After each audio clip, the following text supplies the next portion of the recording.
তার জন্য আরেকটু সহজ করে জানতে চাই যে বাংলাদেশে যে ওষুধ কোম্পানিগুলি আসে তারা কিন্তু মার্কিন যুক্তরাষ্ট্রের চেয়ে বেশি ইউরোপে ও ওষুধ রপ্তানি করে থাকে। সেই সব ওষুধের জেনেরিক মাল বা কাঁচা মালটা আসে হচ্ছে বিদেশ থেকে। তার মধ্যে কার আইপি বা কার মেধাস্বত্ব আসে কি নাই সেইটা এখন ঠিক করবে কে? আপনি বলেন।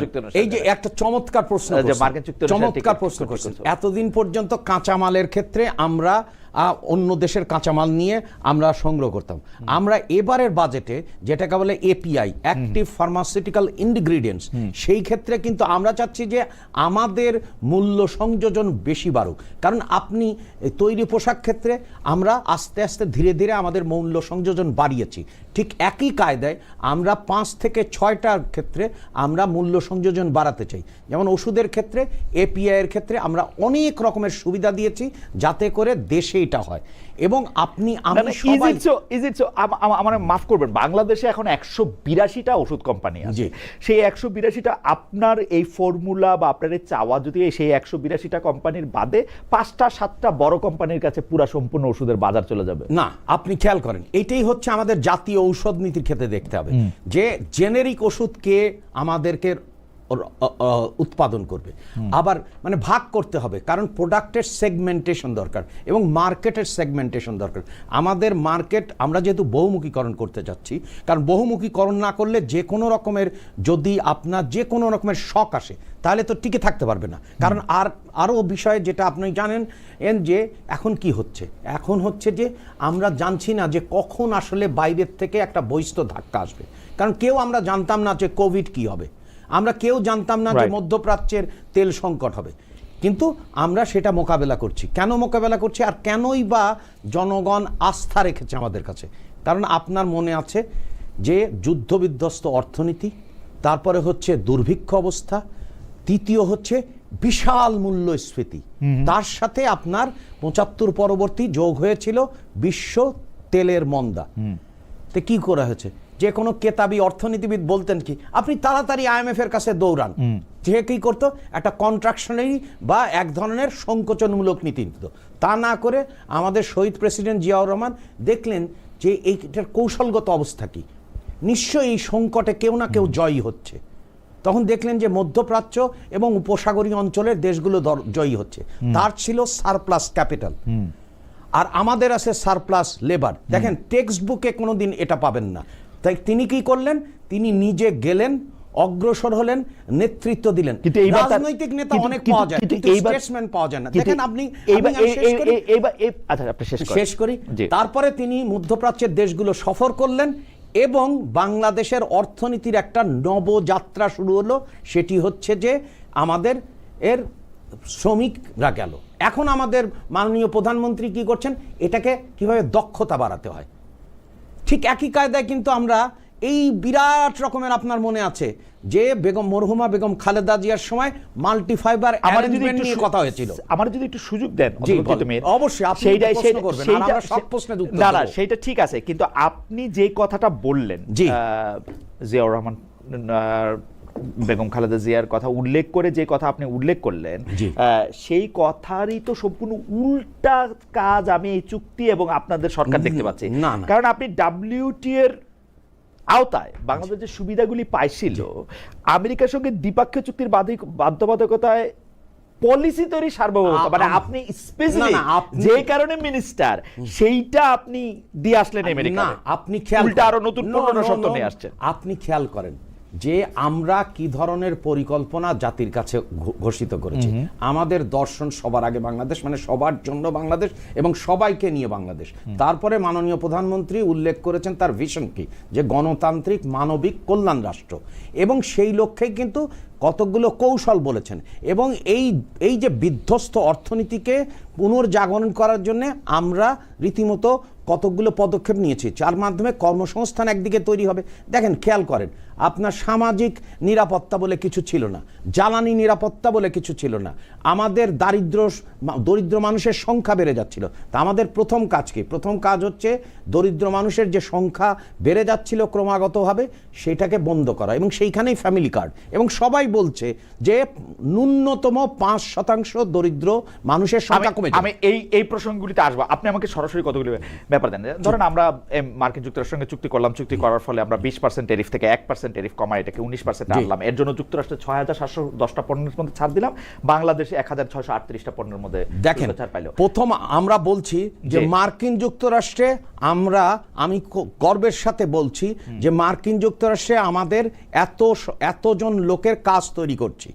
তার মানে আমি সমানে সমানে, কারণ আমরা যে ক্রয় আদেশ দিয়েছি তার ফলে মার্কিন যুক্তরাষ্ট্র আমরা ক্রয় আদেশ দিয়েছি, মানে মার্কিন যুক্তরাষ্ট্র থেকে জিনিস কিনা আমরা না মার্কিন যুক্তরাষ্ট্রে করলাম, কিন্তু একই সাথে আমরা এখন সমানে সমানে বলছি যে আমাদের ওষুধ কিনতে হবে, আমাদের কাছ থেকে অন্যান্য পণ্য কিনতে হবে। এবং আপনি খেয়াল করেন মার্কিন যুক্তরাষ্ট্র আমাদের ওষুধ কিনতে হবে। আপনি ওষুধ কিনা যদি পেটেন্ট ওর কাছে দেন, ওরে বলতে দেন যে এটা পেটেন্ট কার, তো সেই ওষুধকে আপনি বেচলেন না ওই বেচলেন। না জেনেরিক যে ওষুধ আছে আপনাকে পেটেন্টের ক্ষেত্রে দেখতে হবে যে কোন জায়গায় ওর কম্পিটিটিভ অ্যাডভান্টেজ আছে। কারণ আমরা কিন্তু আসলে খুব ক্ষুদ্র আকারে দেখছি, যদি বড় আকারে দেখি তাহলে কি দাঁড়াচ্ছে।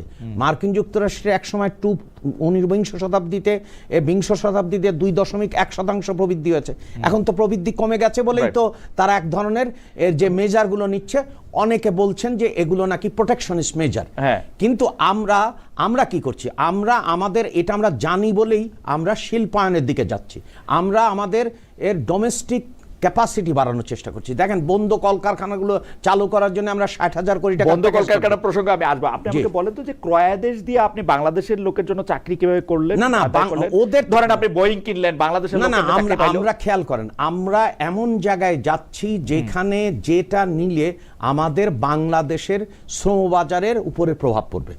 খেয়াল করেন প্রত্যেকটা জিনিস, আমি যদি তুলা কিনি তাহলে আমার গার্মেন্টস, আমি তো এতদিন তুলা কিনতাম, আমি তো তুলা বাড়তি তুলা কিনতেছি না, বাড়তি দাম দিয়ে কিনতেছি। না বাড়তি দাম দিয়ে কিনছি না। শোনেন আমরা সবসময় খেয়াল রাখছি যে কম্পারেটিভ অ্যাডভান্টেজটা আমাদের দিকে, এবং আমাদের লক্ষ্য হচ্ছে যে আমরা কিন্তু উল্টা কাজ করতেছে। উল্টা কাজ করেছে অতীতের সরকার, জ্বালানি ক্ষেত্রে করেছে, চুক্তি করেছে। আমরা যেটা করেছি আপনি খেয়াল করবেন যে কয়টা আমরা ক্রয়াদেশ দিয়েছি, ওই কয়টা ক্রয়াদেশের যখন এটা আমাদের দেশে ডেলিভারি হবে তখন দেখবেন যে বিশ্ববাজারে কতটুকু দাম আর আমরা যেটা কিনেছি কত পরিমাণ আমরা এমনি এখনকার দামই বলেন, যখন ডেলিভারি হবে না বলে এখন আপনি বলেন। এখন আপনি পাকিস্তান থেকে তুলা কিনলে, আজারবাইজান থেকে তুলা কিনলে, বা ভারত থেকে তুলা কিনলে, তুর্কি থেকে তুলা কিনলে, আর বনাম মার্কিন যুক্তরাষ্ট্র থেকে তুলা কিনলে, আপনি খেয়াল করেন এইটা হচ্ছে কি আমরা সবসময় সরল রৈখিক কায়দার চিন্তা করি। আমরা তো সরল মানুষ, সিরাতুল মুস্তাকিম আছে। আমরা সবসময় মনে করি যে আপনার একটা পণ্যের জন্য এক ধরনের তুলা লাগে, কারণ এটা সব তুলা কিন্তু না। অনেক সময় আমরা মনে করে ফেলি কি যে এরকম সব তুলাই এক দেশ থেকে আসলে কিন্তু তা না। এক একটা পণ্যের ক্ষেত্রে আমরা যেটা বলছি, আমি বারবার আপনাকে স্মরণ করিয়ে দিয়েছি যে আমরা আন্তর্জাতিক রীতিনীতি বিশ্বাস করি। আন্তর্জাতিক রীতিনীতি মানে হচ্ছে যে আমরা কম্পিটিশনে যাব, কম্পিটিশনের মাধ্যমে আমরা প্রকিউরমেন্ট করছি। আপনি খেয়াল করেন বাংলাদেশের প্রকিউরমেন্ট রুল, প্রকিউরমেন্ট অ্যাক্ট, এগুলো তো আমরা পরিবর্তন আনছি যাতে করে দেশীয় স্বার্থ রক্ষা করা হয়। শোনেন সবার আগে বাংলাদেশ সব জায়গায় প্রতিফলিত হবে। দেশীয় স্বার্থটা স্যার, আপনি দেশীয় স্বার্থ যত মানে সংজ্ঞা হিসেবে বলতেছেন, আমি তো ভিতরে কিছু পাইছি না। আপনি বলতেছেন যে আমরা কথায় বলি না, একেবারে কাজে বলি না, কোনো ক্ষেত্রে না। আপনি এই পর্যন্ত কোনটা পদক্ষেপ দেখতে পারবেন না যে পদক্ষেপে আমরা বাংলাদেশের স্বার্থ রক্ষা করিনি। বাংলাদেশ স্বার্থ রক্ষা করেন নাই আপনি যখন কৃষি ও জৈব প্রযুক্তি পণ্যের অশুল্ক বাধা অপসারণ করছেন মার্কিন যুক্তরাষ্ট্রের। আপনি বাংলাদেশের স্বার্থ রক্ষা করেন নাই যখন আপনি পেটেন্টের দায়িত্ব ওর কাছে তুলে দিয়েছেন, বলছেন কাস্টমসের জায়গা আপনি দিবেন।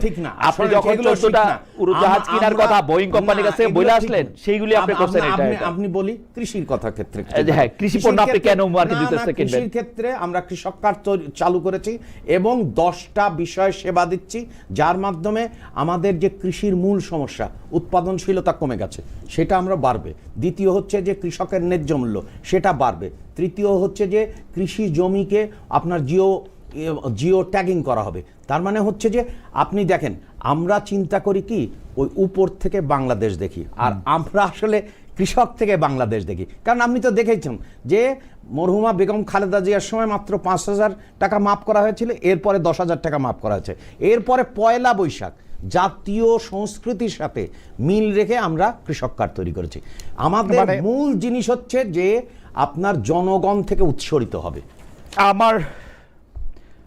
আপনি যুক্তরাষ্ট্র থেকে তুলনামূলক বাড়তি খরচে পণ্য আনতেছেন, কৃষি পণ্যের জায়গায় দিতেছেন, ওদের আপনি দেখেন এগুলো যে পণ্য কিনবে হচ্ছে বেসরকারি খাত, বেসরকারি খাত তখন সেখান থেকে কিনবে, যার মাধ্যমে কিনতেছেন।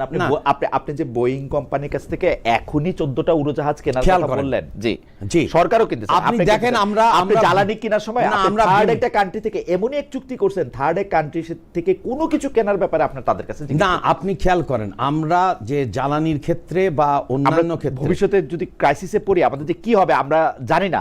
এই চুক্তিটার উপরে বৈশা আপনি দেখেন বাংলাদেশে খনিজ সম্পদ উত্তোলন রপ্তানির জন্য প্রপোর্শন আপনারা এটাকে দেখছেন, কারণ এটা হচ্ছে যে, আর এটা দেখা হচ্ছে এই কারণে যে মিস ইনফরমেশন ডিসইনফরমেশন আছে।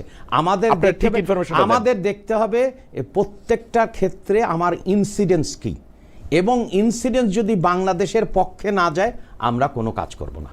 এইটা আমরা পরিষ্কার, এইটা প্রধানমন্ত্রী খুব পরিষ্কার। সেইটা পরিকল্পনা অ্যাডভাইজার হিসেবে আপনি কেন, মানে আমি কেন আগুনে হাত দিয়ে বুঝবো যে আমার হাত পুড়ছে? মানে আপনার তো পরিকল্পনার ক্ষেত্রে আমি তো কাগজে কলমে একটা বিষয় আপনারা আমাকে বলছেন যে আপনি মালয়েশিয়ার সঙ্গে চুক্তি পড়েন। মালয়েশিয়ার সঙ্গে চুক্তি পড়ে তো আমি দেখলাম মালয়েশিয়ার চুক্তি আর বাংলাদেশের চুক্তি তো আলাদা। না, আপনি খেয়াল করেন আমরা আন্তর্জাতিক রীতিনীতির উপর শ্রদ্ধাশীল বিধায়ী আমরা এই কাজটা করছি এবং সম্মান দেখাচ্ছি। কিন্তু আমরা বারবার যে কথাটা বলছি সেটি হচ্ছে কনসালটেশন হবে, কনসালটেটিভ মেকানিজম হবে, এবং সেইখানের মাধ্যমে আমরা দেশীয় স্বার্থ রক্ষা করব এবং এটাই হবে। এক্স্যাক্টলি এইটা হচ্ছে চমৎকার প্রশ্ন যে আমাকে কেন বিশ্বাস করবেন? আমাকে বিশ্বাস করবেন যখন ফলাফলগুলো দেখবেন। আমাকে বিশ্বাস না, ফলাফল দেখলেও বিশ্বাস করবেন না। আগেকার সরকার কিন্তু তথ্য মাসাজ করতো, অর্থাৎ হচ্ছে যে ডাটা ম্যানিপুলেট করতো না। আপনারা ইন্ডিপেন্ডেন্ট ইভালুয়েশন যারা দেখবেন এবং দেখেন আমরা যে কোনো প্রশ্নের কিন্তু উত্তর দিচ্ছি। কৃষির ক্ষেত্রে আমি একটা আমি মার্কিন যুক্তরাষ্ট্রের চুক্তি নিয়ে আর কথা বলতে চাই না। মার্কিন যুক্তরাষ্ট্রের ক্ষেত্রে আপনি যে বলছেন যে আপনারা সচেতন দেশীয় স্বার্থ রক্ষা করার জন্য হোয়াটএভার আপনারা কি করবেন আমি জানি না। আমি চুক্তি পড়ে কিন্তু আমি কনভিন্স হতে পারলাম না। আপনার কাছে আরো পরে আমার নিশ্চয়ই বুঝে নিতে হবে। এখন পর্যন্ত আমি বুঝি নাই যে এর মধ্যে আপনি কোনটা ভালো এইটা আমি আসলে খুঁজে পেলাম না।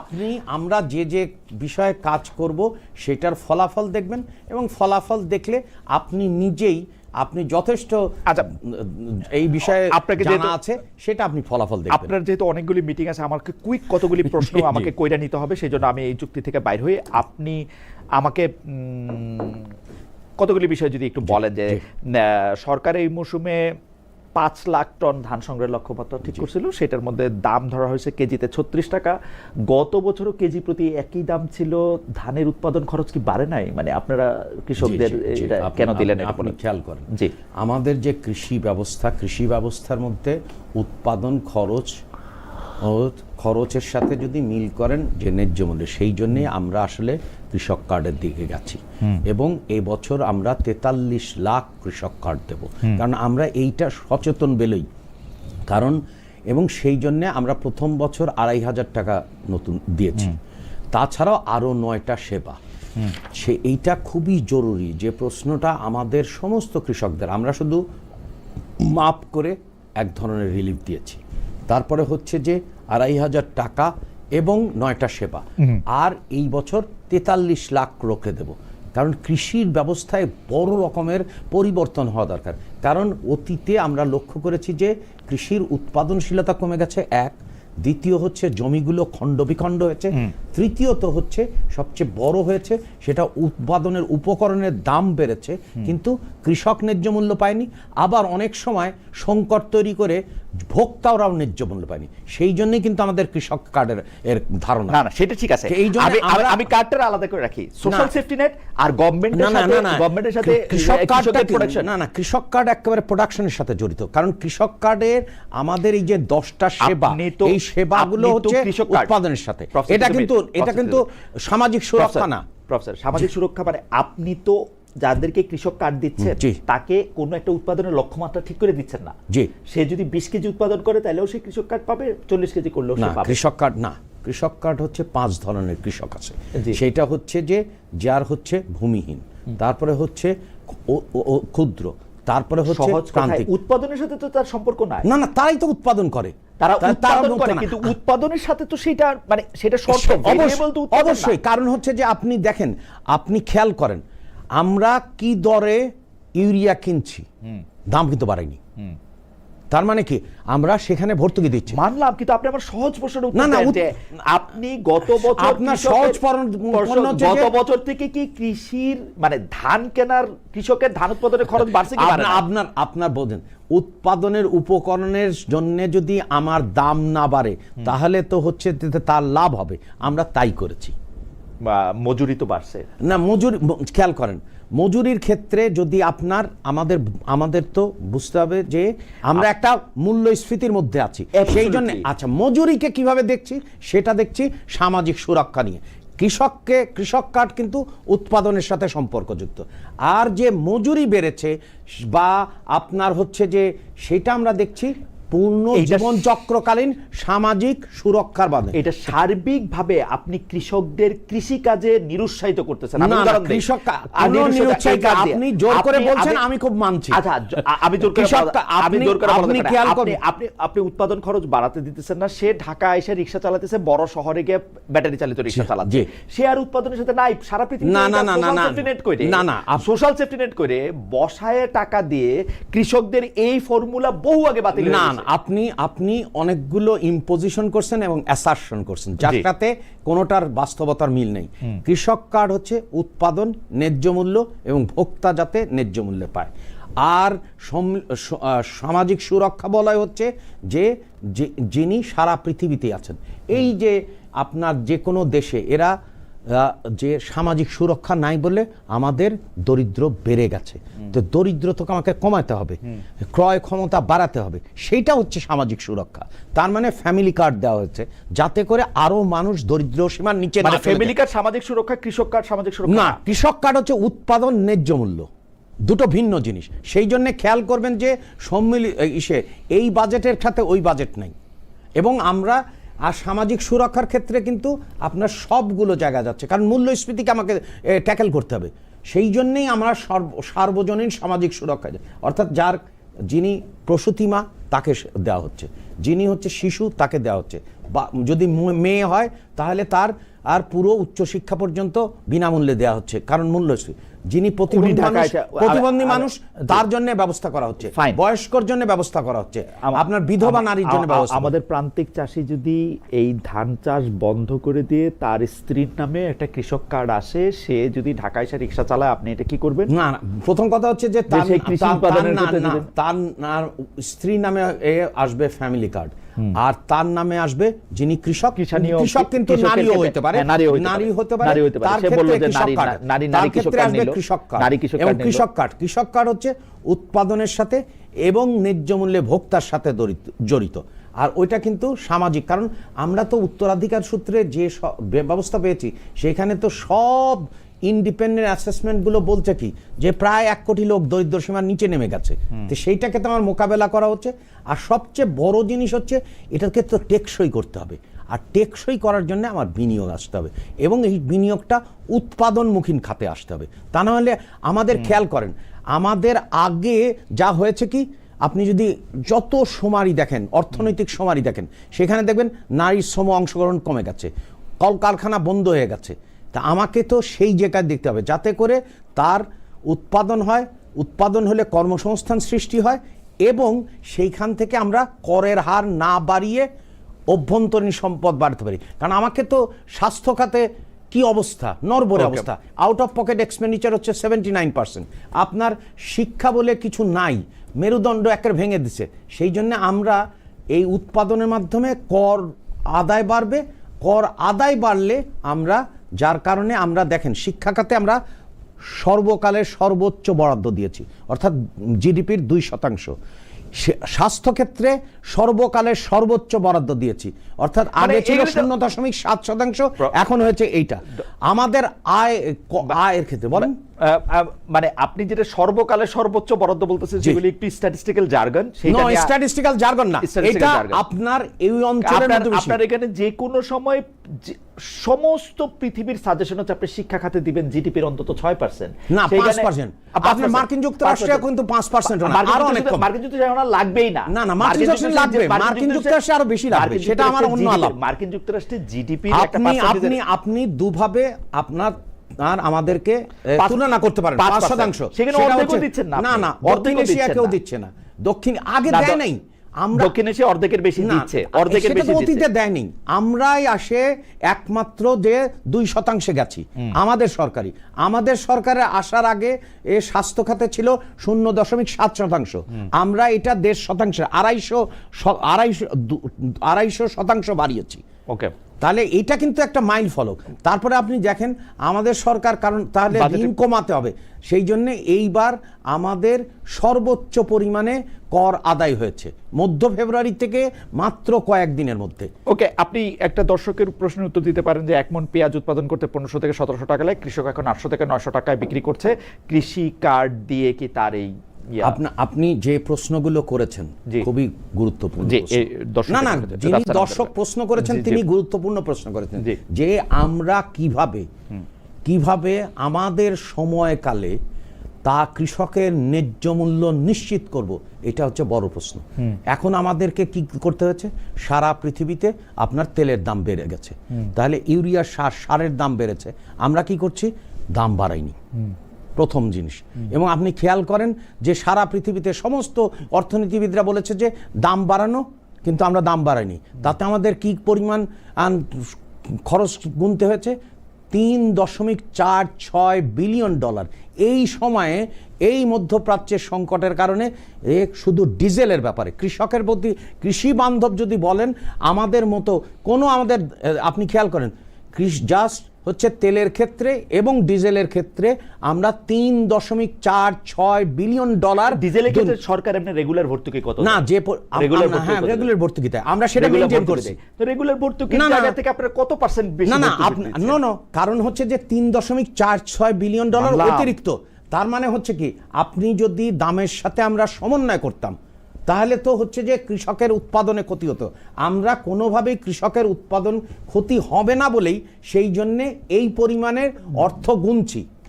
আপনি জানেন যে আপনি এদিকে দামের সাথে সেটা মানে কি বলে সমন্বয় করেন নাই, কিন্তু খুচরা পর্যায়ে আপনি বিদ্যুতের দাম বাড়াইছেন, আপনি খুচরা পর্যায়ে বিদ্যুতের দাম বাড়াইছেন, আপনি প্রত্যেকটা জায়গার মধ্যে চাপ দিয়েছেন। খুবই চমৎকার পয়েন্ট নিয়ে আসেন। আপনার মনে আছে যে হাতির ঝুলে বিরাট একটা নিয়ন বাতি জ্বালিয়ে বলা হয়েছিল যে বিদ্যুতের সার্বভৌমত্ব।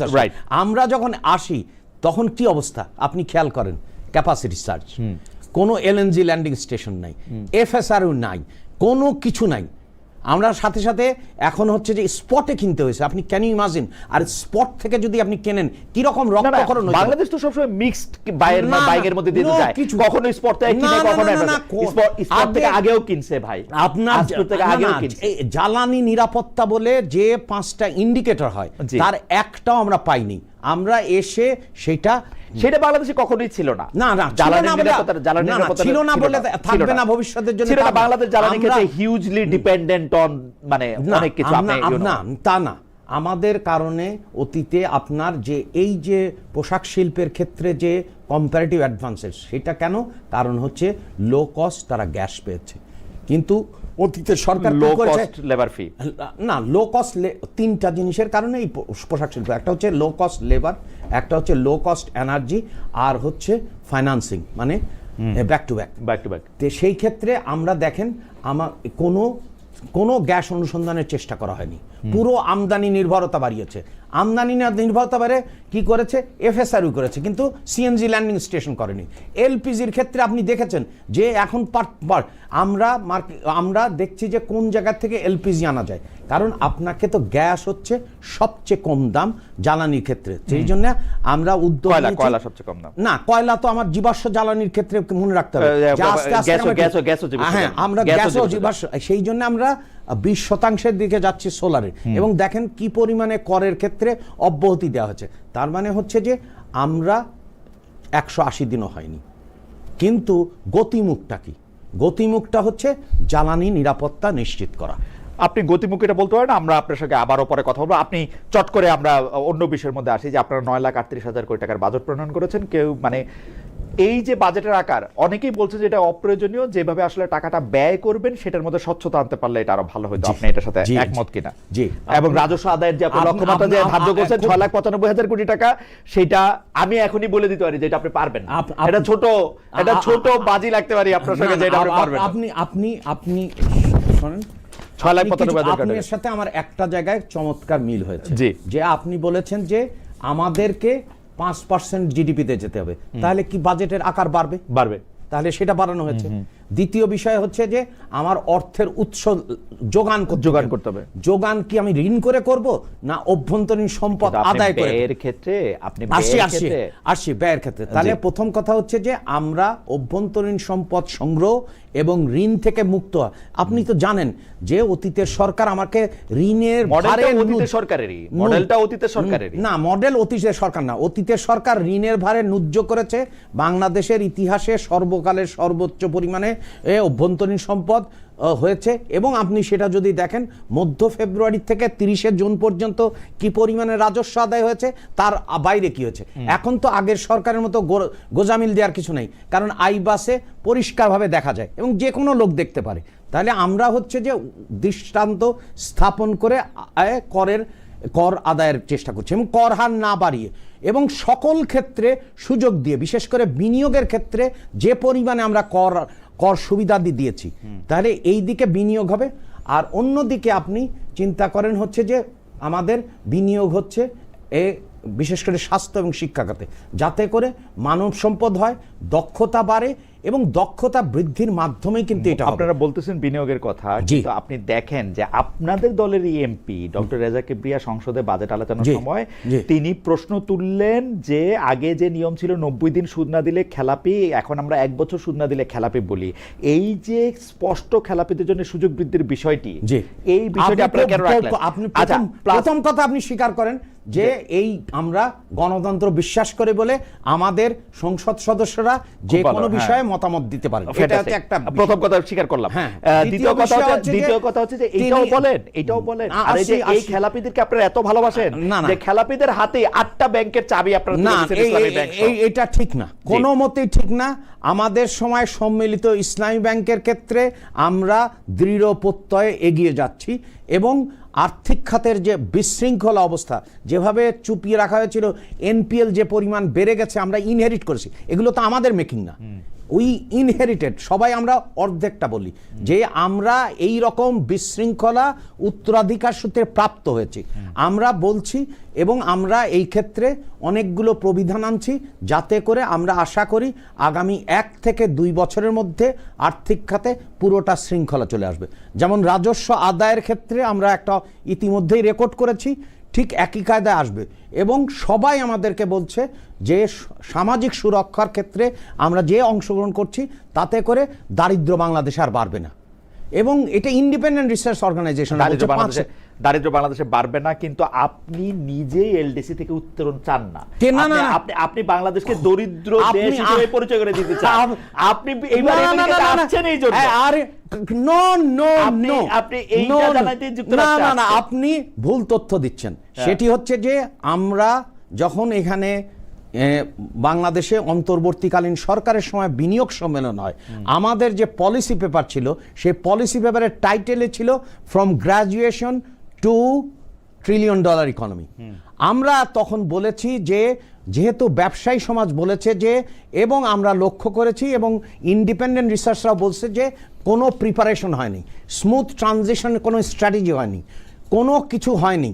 তখন ব্যবসায়ী সমাজ এবং সবাই, এবং একটা সরকার যেটা জনগণের কথা চিন্তা করে, সেই লক্ষ্যকে রেখে আমরা বলছি যে প্রিপারেটরি ফেজ, মানে অংশগ্রহণমূলক কাজ আমাদের 2029 সাল পর্যন্ত দিতে হবে। মানে এটা আমরা তত্ত্বাবধায়ক সরকারের সময় বলছেন? হ্যাঁ, আমরা অন্তর্বর্তীকালীন সরকারের সময় বলছি, এবং অন্তর্বর্তীকালীন সরকারের সময় খেয়াল করেন আমাদের তৎকালীন আজকের মাননীয় প্রধানমন্ত্রী তখন ছিলেন অ্যাক্টিং চেয়ারম্যান, ওনার যে মেসেজ ওই রিপোর্টে সেটা পরিষ্কার করে উল্লেখ করা আছে, এবং সেখানে বলা আছে যে আমরা 2029 সালের পরে আমরা এই গ্রাজুয়েশন করব। মানে আমি ভুলটা কোথায় বললাম? না, আপনি তো ভুলটাই বলছেন, কারণ আমরা তো রাজনৈতিকভাবেই বলছি যে 2029 সালে, কারণ যে অর্থনীতি কেন বলছি একটা তো হচ্ছে ব্যবসায়ীরা বলছেন, দ্বিতীয় হচ্ছে জাতিসংঘের যে সচিবালয় তার রিপোর্টে উল্লেখ করছে যে ধ্বংসপ্রাপ্ত অর্থনীতি বাংলাদেশ পেয়েছে তার পক্ষে এটা করলে অসুবিধা। আপনি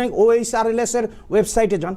দ্বিতীয়, আপনি জাতিসংঘের বিষয় সাহিত্য প্রতিষ্ঠান, এইটা তো সব সময় মানে বাংলাদেশকে মানে IMF বলেন, ওয়ার্ল্ড ব্যাংক বলেন, যাদের কাছ থেকে আসলে ডেটা নিয়ে আপনি সংস্থাটার কথা বললেন, তারা যে ডেটা নেয়, তো সবসময় এইটা বইলা আসতেছে যে বাংলাদেশের তো আসলে এখনো এই উত্তরণের সময়। আমরা বলছি যে আমরা উত্তরণ করতে চাই, কিন্তু ওরা তো বলতেছে না। আপনি খেয়াল করেন, তাহলে আপনি আমাদের উদ্যোক্তাদের প্রতি খুবই কষ্ট দেবেন। এক্স্যাক্টলি কি কথাটা বলছেন আমি এটা পড়ে শোনাই। আমরা বলছি হচ্ছে যে স্বল্পোন্নত দেশ থেকে আমাদের উত্তরিত হলে সেই ক্ষেত্রে আমাদের প্রস্তুতি দরকার। গত সরকারের সময় কোনো প্রস্তুতি হয়নি, আমরা এখন প্রস্তুতির লক্ষ্যে আমরা প্রস্তুতির সময় বাড়াতে বলছি, এইটাই আমি বলছি। আপনি বলছেন, আমি আপনাকে কোট করছি, নজিরবিহীন রাজনৈতিক, সামষ্টিক, অর্থনৈতিক, পরিবেশগত বৈশ্বিক অভিঘাতের কারণে বাংলাদেশ ও নেপাল স্বল্পোন্নত দেশ থেকে উত্তরণের সময় আরো 3 বছর অর্থাৎ 2029 সালের নভেম্বর পর্যন্ত বাড়ানোর আবেদন। হ্যাঁ, ওই যে কারণগুলো, জি, এই আবেদনটা তো আপনি জানেন। মাননীয় প্রধানমন্ত্রী জানিয়েছেন, আমরা এটাকে দিকদুরুক্ত করছি, এবং এটা কিন্তু আমরা শুধু করছি না, নেপালও বলছে। মানে স্বল্পোন্নত দেশ থেকে উত্তরণ মানে LDC হয়ে থাকার সুবিধা হলো আমরা বেশ কিছু গরিব মানুষে আর একটু গরিব দেখাতে পারবো। এইটা হচ্ছে অন্য সরকারের। আমাদের বক্তব্য হচ্ছে আমরা সম্মানের সাথে যেতে চাই, এবং সম্মানের অগ্রযাত্রার জন্য আমি কিন্তু কারণগুলো বলেছি আমার বাক্যের মধ্যে, কি কি কারণে আমরা প্রস্তুতির সময় বাড়াতে চাচ্ছি। না না, সেটা শুধু আমরাই চাইনি, পলিটিক্যাল কথা সবসময় বলা যায় না, পলিটিক্যাল না, এগুলো সবগুলো তথ্য। বাংলাদেশে জুলাই আগস্টে একটা আন্দোলন হয়েছে, গণ আন্দোলন হয়েছে, বিপ্লব হইলে বিপ্লব হয়েছে। এই রাজনৈতিক সমস্যার জন্য সামষ্টিক অর্থনীতি কিভাবে বাধাগ্রস্ত? সামষ্টিক অর্থনীতি বাধাগ্রস্ত হয়েছে না, সামষ্টিক অর্থনীতির একটা সূচক হচ্ছে মূল্যস্ফীতি। দেখেন সর্বকালের সর্বরেকর্ড ওই 2 মাসের জন্য মূল্যস্ফীতি এখন ওই 2 মাসের হাসিনার থেকে না আমি বলছি হাসিনার থেকে বাংলাদেশের যে মূল্যস্ফীতি, এটা হচ্ছে যে কোনো পৃথিবীর সময় দেশে তুলতে পারেন এত প্রলম্বিত মূল্যস্ফীতি নাই। 1 2 নম্বর হচ্ছে ঋণ। আপনি চিন্তা করেন ঋণের অবস্থা কি। তৃতীয়, আপনি আসেন, আপনি 3 বছরের মধ্যে ঋণের অবস্থা ঠিক করে আমরা অবশ্যই, কারণ অর্থনীতি সম্প্রসারিত হলে তো ঋণ জিডিপির রেশিও কমে যাবে। আর ঋণ জিডিপির রেশিও তো কমবে না, আপনি তো একই ফর্মুলায় ঋণ নিচ্ছেন বাজেটের আকারে। আপনি বিদেশ থেকে দেশ থেকে অবদানের আমি তো আপনাকে উদাহরণই দিলাম যে মধ্য ফেব্রুয়ারি থেকে অন্তর্বর্তীকালীন সরকারের সময় আগের বছরের তুলনায় 2% রাজস্ব আদায় বেড়েছে, আর আমাদের সময় 12.12 কাছাকাছি যাচ্ছে। তাহলে হচ্ছে যে আমাদের সামষ্টিক অর্থনীতির যতগুলো ইন্ডিকেটর আছে সেগুলো সংকুচিত হয়েছে, কারণ অতীতে এই পালিয়ে যাওয়া সরকার আমাদেরকে ঋণাত্মক প্রবৃদ্ধির মধ্যে নিয়ে। এগুলি আপনি তো 3 বছর পরেও বলতে পারবেন, এই পরিবেশগত বৈশ্বিক অধিকার, আমেরিকা ইরানের সাথে যুদ্ধ করবে, নাইলে রাশিয়া ইউক্রেন। আমরা 3 বছর পরে আপনার এখানে আসব, এসে বলবো যে আমরা 2025-26 সালে অর্থনীতির এই ইন্ডিকেটরে এখানে ছিলাম, আর 2030 সালে আমরা এই ইন্ডিকেটর আছি। এবং আপনি অবশ্যই অ্যাজ এ অনুসন্ধানী সাংবাদিক হিসাবে আপনি আপনার লোকদেরকে বলবেন, এবং তারা যাচাই বাছাই করে দেখবে যে আমাদের উত্তরণটা কোথায় হয়েছে। এটা আমরা বলতে পারি। আমি অবশ্য বাজিকর না যে বাজি লাগবো, কিন্তু আমরা এটা আমি একটা বিষয় না, বাজিকর হইতে বাজি লাগবে না। আমি একটা বিষয় আপনাকে আগে থেকে বলে দিতে পারি, যেটা আপনিও জানেন আমিও জানি, আমরা সকলেই জানি, আপনি 6,95,000 কোটি টাকা রাজস্ব আদায় করতে পারবেন না। একটা অর্থ বছর এটা সম্ভব না। বাংলাদেশের 7,00,000 কোটি টাকা বাজেট আদায় করার কোন রকম মেকানিজমই নাই। না, আপনি তো হচ্ছে এটা মেকানিজমই নাই। আপনি তো একেবারে, কারণ হচ্ছে যে গত 30 বছর ধরে আমি দেখে আসতেছি বাজেট আদায়, রাজস্ব আদায় কি রকম করে হয়, কারা করে কিভাবে করে, এর মধ্যে বিএনপিও দুইবার ক্ষমতায় ছিল। আপনি যা অতীতে দেখেছেন তার থেকে আলাদা হবে অতীতের থেকে, অন্তত অর্থনীতির এই রাজস্ব আদায়ের ক্ষেত্রে রেকর্ড আমি আবার বলি, এবং আপনার সাথে আগামী বছর আসব, সেটা হচ্ছে যে আমাদের যে গত বছরের যে গ্রোথ রেট ছিল তার চেয়ে আগামী বছর শেষে রাজস্ব আদায়ের ক্ষেত্রে গ্রোথ রেট বাড়বে। কংগ্রেচুলেশন, আমরা এটা দেখবো। হ্যাঁ, অবশ্যই দেখবেন, কারণ বৃক্ষর ফলে পরিচয় হইতে হবে। জি, আচ্ছা, আপনি ব্যাংক যেটা খেলাপিদের কাছে চলে গেছে ওটা সম্পর্কে যদি একটু বলতে, যে 8টা ব্যাংক আপনি তুলে দিয়েছেন। এইটা আপনাকে দেখতে হবে যে ব্যাংকের অবস্থা খুব খারাপ অবস্থায় আমরা পেয়েছি। এইটা যদি কেউ না বলে, না, এটা অ্যাবসলিউটলি, এটার ব্যাপারে কোনো ডিসপিউট নাই। এখন যেটা আমাদের টেস্ট হবে যে আমরা কিভাবে খেলাপি ঋণের পরিমাণ কমাবো এবং ডিসিপ্লিন আনবো। সংখ্যা পাল্টায় দিবেন, খেলাপি ঋণ আগে 90 দিন হলেই বলতেন, এখন 1 বছর পরে বলবেন। না, আমরা will go with the international standard. আচ্ছা, আমাদেরকে 1 থেকে 2 বছর সময় লাগবে, কারণ হচ্ছে যে পরিমাণে খেলাপি হয়েছে, কারণ আগে তো লুকিয়ে রাখা হয়েছিল, এদিকে ডিভিডেন্ড দেওয়া হচ্ছে, কিন্তু পরে আমরা ফরেনসিক অডিট করে দেখলাম যে এই ব্যাংকের এনপিএল হচ্ছে এত, মানে খেলাপি ঋণের পরিমাণ। তা আমাকে এইটা, আপনি জানেন যে অর্থনীতির ক্ষতি হয় খুব কম সময়, কিন্তু সেটা পুনরুদ্ধার, আর্থিক খাতের পুনরুদ্ধারের সময়টা বেশি লাগে। সেই জন্য আমরা বলছি যে এটা 1 থেকে 2 বছর লাগবে, এবং 1 থেকে 2 বছরের মধ্যে এবং কিছুদিনের মধ্যেই আপনি দেখবেন যে হচ্ছে যে একটা পুরো পরিকল্পনা, আর্থিক খাতের সংস্কারের পুরো পরিকল্পনা বাংলাদেশ ব্যাংক ঘোষণা করবে। কারণ এইটার সময় অনেক সময় আমরা ভুল করি যে অনেকগুলো বিষয় সরকার বলতে পারে না আর্থিক খাত সম্পর্কে, কারণ আর্থিক খাতে তা না হলে তো অতীতের কায়দা হবে, যেখানে বাংলাদেশ ব্যাংকে বলা হতো আর করা হতো।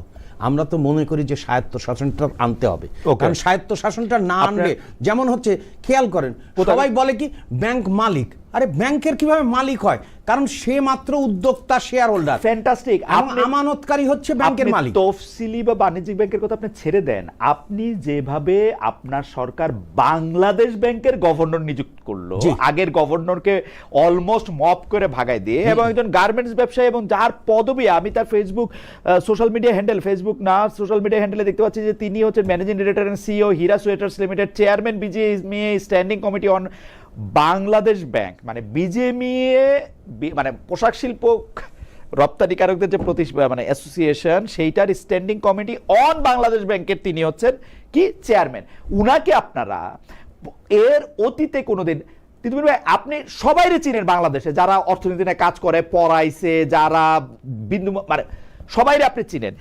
একজন এরকম ব্যবসায়ীরে নিয়ে আইনা আপনারা গভর্নর করে দিলেন উইদাউট, মানে আমি এর চেয়ে বড় বিষয় আছে খলিলুর রহমান, যে ওই সরকারের নিরাপত্তা উপদেষ্টা, এই সরকারের পররাষ্ট্রমন্ত্রী, কিন্তু উনি আরো বড় বিষয়, মোস্তাকুর রহমান আরো বড় বিষয়। আপনার কাছে মনে হয় না যে এইটা আপনার একটা কনফ্লিক্ট অফ ইন্টারেস্ট আছে? আচ্ছা, আপনি যে কথাগুলো বললেন, জি, আমরা মনে করেন ফেডারেল রিজার্ভের কারা কারা গভর্নর হয়েছে সেটা দেখতে পারি।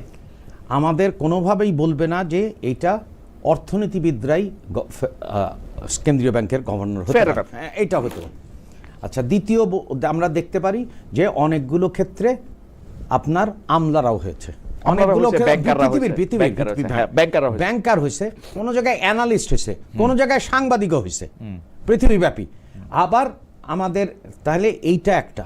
এখন দেখেন আমরা যেভাবে স্টেরিওটাইপ চিন্তা করি, অধ্যাপকরা কি রকম ব্যাংকিংয়ে পারফর্ম করছে, অনেকগুলো ব্যাংকের খুবই খারাপ পারফর্ম করছে। না, আমি কোনো প্রফেশনালি যাচ্ছি না, আমি বলছি যে আমরা যে ধারণা করছি যে অমকটাই ঠিক, আমি সেটা বলছি। আমি কিন্তু কোন প্রফেশনকে করলেন কেমনে, কেমনে করলেন? আপনি জানেন যে একটা লোক বাংলাদেশ ব্যাংকে যায় বিজেএম এর হয়ে লবিং করার জন্য, ওই লোককে আপনি বাংলাদেশ ব্যাংকের গভর্নর করে দিলেন। আপনার ব্যাপারটার কানেকশন, এইগুলো হচ্ছে আপনার অ্যাসারশনের মতো। ওই আপনার হচ্ছে যে আমরা অনেক সময় টেলিভিশনে অনেক যেরকম দেখি না, কতগুলো জায়গার টেলিভিশনে দেখি না, তো এইটার কথাটা আমার সেই রকম, ওই যে নাম আছে যারা বিভিন্ন রকমের চিৎকার করে, আবার কেউ কোনো সময় এক সময় কূটনীতিবিদও ছিলেন কিন্তু জোরে সরে চিৎকার করে, আবার অনেকগুলো দেশের টেলিভিশনে বড় জোরে সরে চিৎকার করে, এই রকম কথা হয়ে যাচ্ছে আপনার খালেদ মহিউদ্দিন।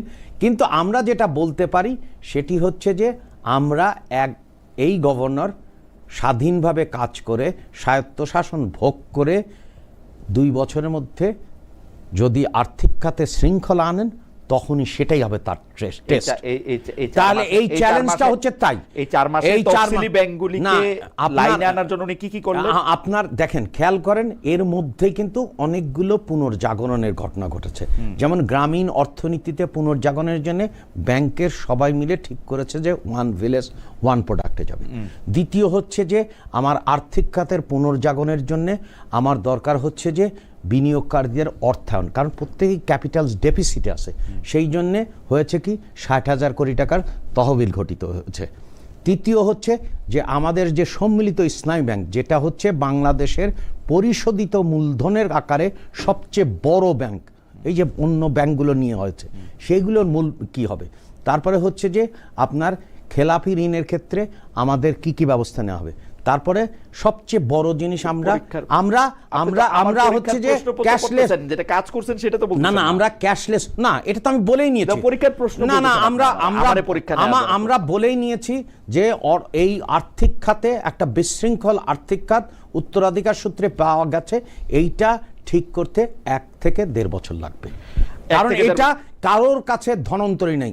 আমি কিছুদিন আগে আন্তর্জাতিক মুদ্রা তহবিলের যে বাংলাদেশ এবং অন্যান্য দেশের নিয়ে যে এক্সিকিউটিভ ডিরেক্টর, ওনার সাথে কথা বলছিলাম। উনি আগে রিজার্ভ ব্যাংক অফ ইন্ডিয়ার চেয়ারম্যান ছিলেন।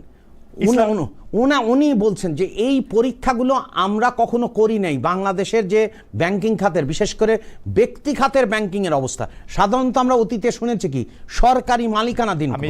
আমি আপনাকে 2টা বক্তব্য পাশাপাশি বলি, আপনি এটা বলেন। জামাতে ইসলামীর আমির ডক্টর শফিকুর রহমান অন্তর্বর্তী সরকারের আমলে বলেছিলেন ইসলামী ব্যাংক মায়ের কোলে ফিরে এসেছে, ব্যাংকটিতে আবার রদবদল করেছে হচ্ছে বিএনপি সরকার। ইসলামী ব্যাংকে এস আলম এর কাছে তুলে দেওয়ার জন্য সকল ব্যবস্থাপনা করছে সরকার, সেটা হচ্ছে আরেকটা বক্তব্য। আপনি যে 2টি বক্তব্য নিয়ে একটা তো হচ্ছে যে রাজনৈতিক নেতারা প্রতিদিন প্রতিরকম বক্তব্য দেন, এই মার্কিন যুক্তরাষ্ট্রে দেন, ভারতে দেন, এবং যুক্তরাজ্যে দেন, এবং সব দেশে দেন। এটা হচ্ছে রেটোরিক্স। আসলে রিয়েলিটি কি? রিয়েলিটি হচ্ছে যে আমরা যে ব্যাংক রেজুলেশন অ্যাক্টের দিকে গেছি, সেই অ্যাক্টের অধীনে সিদ্ধান্তগুলো গ্রহণ করা হবে। 1 2 নম্বর হচ্ছে যে আপনি যে বিরোধী দলের নেতার কথা বললেন, আপনার মনে আছে যে বাজেট বাড়তি সুবিধা, আমি আসছি, আমি প্রত্যেকটা প্রশ্নের উত্তর দেব, কারণ আমাদের উত্তর দিতে হবে, কারণ জনগণের কাছে দায়বদ্ধ হিসাবে যে কোনো প্রশ্নের আপনারা করবেন এবং উত্তর দেব।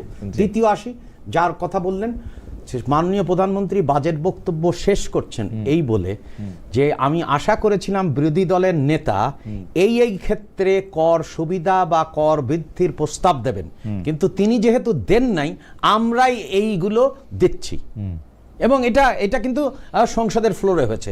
তাহলে সেটাকে দেখতে হবে আপনাকে। তৃতীয় যে ব্যক্তির আপনি নাম বললেন, আমরা পরিষ্কার বলতে চাই, সেটি হচ্ছে যে আপনার নিয়ম মেনে চলা হবে এবং অনুরাগ বিরাগ বা স্বার্থের অনুযায়ী কোনো ব্যবস্থা নেওয়া হবে না। তাহলে তো আপনার ব্যাংকিং প্রক্রিয়ায় তারা অ্যাপ্লিকেশন করলে তাদের ব্যবস্থা হতো কেন? তারা কেন এখন কত কোটি টাকার আইনজীবী নিয়োগ করেছে? আপনি ইতিমধ্যে দেখেছেন। কিন্তু 22টা প্রতিষ্ঠানের জি আসেন 22টা প্রতিষ্ঠানের নামে বেনামে এসএলএমের 80% ইসলামী ব্যাংকে শেয়ার আছে। আপনাকে সেটা দিয়েছি, ছাড় দিয়েছি। আপনারা সেটাই বলছেন যে পুরনো শেয়ার হোল্ডাররা এখন ফিরে আসবে। না, আপনি দিয়েছেন সেটা তো না, ডিরেক্টেড টু, মানে ডিরেক্টেড টু এসএলএম। না, আপনি দেখেন যে ধারার কথা বলছেন, সেই ধারা কিন্তু বাতিলের প্রস্তাব আসছে, এবং আমরাই আনবো। মানে যেই ধারা দিবেন সেই ধারা আবার আপনারা বাতিল করবেন? না, আমরা বলছি হচ্ছে যে সমস্ত অভিযোগ যদি থাকে, কারণ আইন কি, আপনি আইনের ছাত্র, না আপনি আইন যুগোপযোগী হবে, এবং সেইভাবেই আমরা করছি। অভিযোগটা দেখবেন কেমনে? এটা তো একটা ঘোস্ট কোম্পানির নামে এইটা করা হইতেছে, সেটা আপনিও জানেন আমিও জানি। তখন তো আপনি আমার আইন দেখাবেন। আইন দেখানো মানে তো এখানে আমরা হাইকোর্ট দেখানো। না, হাইকোর্টও দেখাচ্ছি না, সুপ্রিম কোর্টও দেখাচ্ছি না। সুপ্রিম কোর্ট হাইকোর্টের প্রতি আমার যথেষ্ট সম্মান রেখে হচ্ছে যে আমরা যেটা বলার চেষ্টা করছি সেটি হচ্ছে এই যে আপনি ভুতুরে যে কোম্পানির কথা বলছেন, সেই ক্ষেত্রে আমরা কোনো ভুতুরে কোম্পানির কাছে কি দিয়েছি? না, ওই যে উনার ভুতুরে কোম্পানিগুলো আপনারা ফ্যাসিলিটেট করতেছেন। না, কারণ হচ্ছে যে আপনি জানেন আমি কিসের বিরুদ্ধে আমরা সংগ্রাম করছি, সেটা হচ্ছে যে ভুল তথ্য, অপতথ্য, মিথ্যা তথ্য, যেটার মাধ্যমে বলা হচ্ছে আপনি প্রতিদিন আমাদের রাজনৈতিক নেতাদের সম্পর্কে কি রকম ভুল তথ্য অপতথ্য দেয়, এখনো পর্যন্ত আমরা কোনোটাই দেইনি। আচ্ছা, ভুল তথ্য অপতথ্যের কথা আপনি বাদ দেন, আপনি কি এইটা জানেন নাকি মাননীয় অ্যাডভাইজার, যে আপনি এখন ইসলামী ব্যাংকের সকল নিয়োগ সেইটা এমডি হোক আর যাই হোক নিয়ন্ত্রণ করতেছেন এস আলম? আপনি খেয়াল করেন যে আমি তো আপনার প্রত্যেকটা প্রশ্ন, আমি খালেদ মহিউদ্দিনের সাথে কথা বলতে রাজি হয়েছি কেন? কারণ হচ্ছে যে প্রশ্নগুলো করবে, কারণ প্রশ্নগুলো উঠা দরকার। প্রশ্ন আমরা অতীতের সংস্কৃতিকেই প্রশ্ন করা হয়, কোনো প্রশ্নের উত্তর দেন আমরা। আপনি যেটা বলছেন এই ভূত তো বাংলাদেশে ছিল, এখনো পুরো চলে গেছে, আমি সেটা বলছি না। যেটা আমরা বলছি এটা আবার ভুল ফটোকার্ড যেন না চাপা হয়, না, সেটা হচ্ছে যে আমরা নিশ্চিত করতে চাচ্ছি যে এই সংস্কৃতির থেকে বেরিয়ে আসার জন্য, এবং সেই জন্যেই এই যতগুলো আপনি খেয়াল করেন সংবাদ মাধ্যম কেন সরকারের দরকার, কারণ অনেক সময় অনেক এলিমেন্ট অনেক কিছু করতে চেষ্টা করতে পারে, কিন্তু আপনি যদি জবাব দিয়ে আনেন তাহলে কিন্তু ঠিক হয়ে যাবে। এটাই কারণেই তো আমরা আমাদের খেয়াল করেছেন মাননীয় প্রধানমন্ত্রী কিন্তু তার পক্ষের সাংবাদিকদের সাথে কিন্তু লাঞ্চ করেননি, আর তিনি বলেনও না যে কারোর আমার পক্ষের সাংবাদিক প্রশ্নের জবাব তো দেন না। না জবাব দিছি, আপনার কোনো ভুতুরে কোম্পানি আর তার নামের কোম্পানি হোক, আইনের গতিতে চলবে এবং পুরনো ব্যক্তি আর আপনি এটাও জানেন যে কোন জায়গায় আমি একটা কোম্পানির নাম ধরে বলতে পারি না। ওকে, কারণ এটা তো তাই না, আন্তর্জাতিক রীতি শুদ্ধ আইন তার নিজস্ব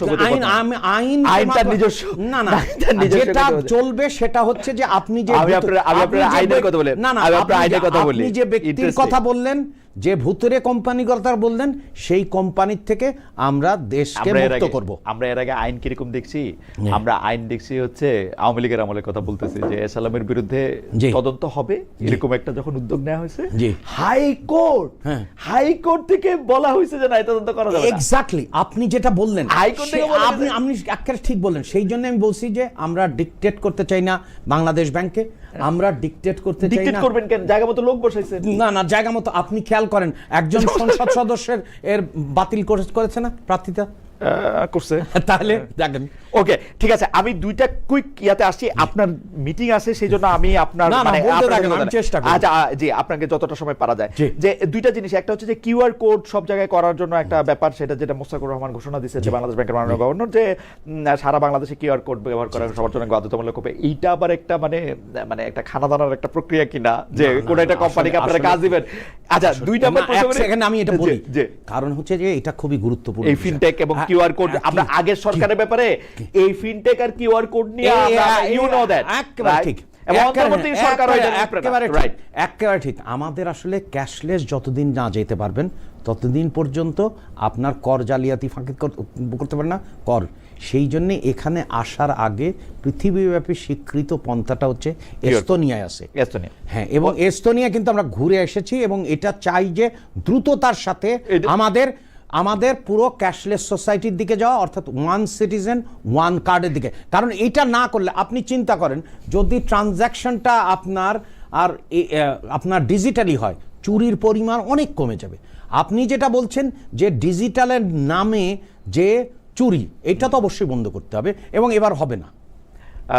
এই এস্তোনিয়া নিয়ে আমি কথা বলতে চেয়েছিলাম।